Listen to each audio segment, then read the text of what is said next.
नमस्कार, प्रज्ञाज वर्ल्ड मध्ये आपलं स्वागत आहे. सकाळी सकाळी हा चेहरा नाही पाहिला तर काय पाहिलं, तो सकाळी हा क्यूटसा चेहरा त्याच्या छोटूशा ह्या उंदराला घेऊन बसला होता. सकाळी सकाळी आम्ही माय लेकर एकदम असं आसुजलेलं होतं.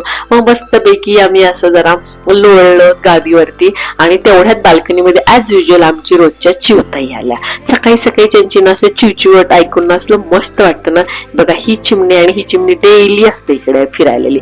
मग नंतर मी ना विरूला पटकन असं मॉलिशला घेतलं आणि त्याला आज लवकरच आंघोळ घातली, कारण की आज आमच्याकडे पाहुणे येणार होते आणि आम्हाला बाहेर पण जायचं होतं.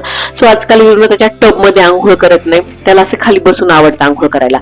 मग नंतर मी त्याच्या छोटूशा मग माझे मशीनचे कपडे धुणे होताच विरी उठला. हे बघा काय हसणं, कारण की त्याचे बाबा निघाले होते बाय बाय करत कामावरती. मग विरू त्यांच्याकडे गेला, पण त्याला सोडलं घरी, त्याचे बाबा गेले कामावरती. मग तेवढ्यात ही कोण आली बघा, ही आमची ती डॉक्टर प्रियांका माझी फ्रेंड ती आली होती.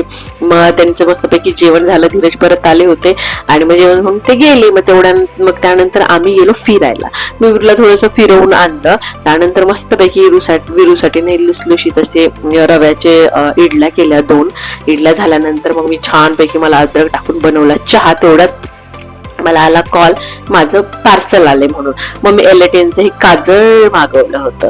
मग ते काजळ घेतलं आणि आम्ही निघालोय बघा. हे आहेत रोहन काका, विरचे काका, म्हणजे आता नवरदेव आहेत हे. सो यांच्या लग्नाची तयारी चालू आहे. आम्ही निघालो होतो मार्केटमध्ये जरा शॉपिंग करण्यासाठी.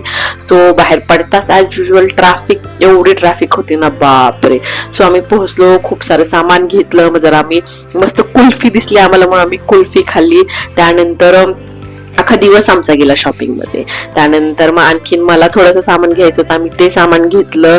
म्हणजे एवढं सामान घेतलं, शॉपिंग केली की व्हिडिओ करायचं विसरलं. सो थकून भागून आम्ही आलो घरी आल्यानंतर विरू तरी थकला नव्हता आणि त्याला फुल खेळायचं होतं. मग त्याच्या बाबांना गोरीला म्हणा असं विरू म्हणत होता आणि त्यांच्यासोबत तो खेळत होता. मग शेवटी बिचारे थकले आणि नेलं त्यांना विरूच्या आजी आजोबांच्या रूम मध्ये. तुम्हाला दाखवते बघा, रात्रीचे 12:15 झालेले आहेत आणि आम्ही घरचे कसे बसलोय बघा. आणि विरू फुल ऑन फॉर्म केसात खेळण्यात होता. विरूने आजी आजोबांना उठवलं होतं आणि विरूने मग आजोबांच्या काय डोक्याची टोपी काढली, मला टोपी घाल म्हणाला आजीला. बिचाऱ्या आजी आजोबांची झोपमोड विरूने केली. अर्धा तास विरूचा असाच इथं गोंधळ चालू होता. त्यानंतर मग मी विरूला नेलं रूम मध्ये आणि अंगाईगात झोपवलं. सो असा झाला आजचा आमचा दिवस. That's it.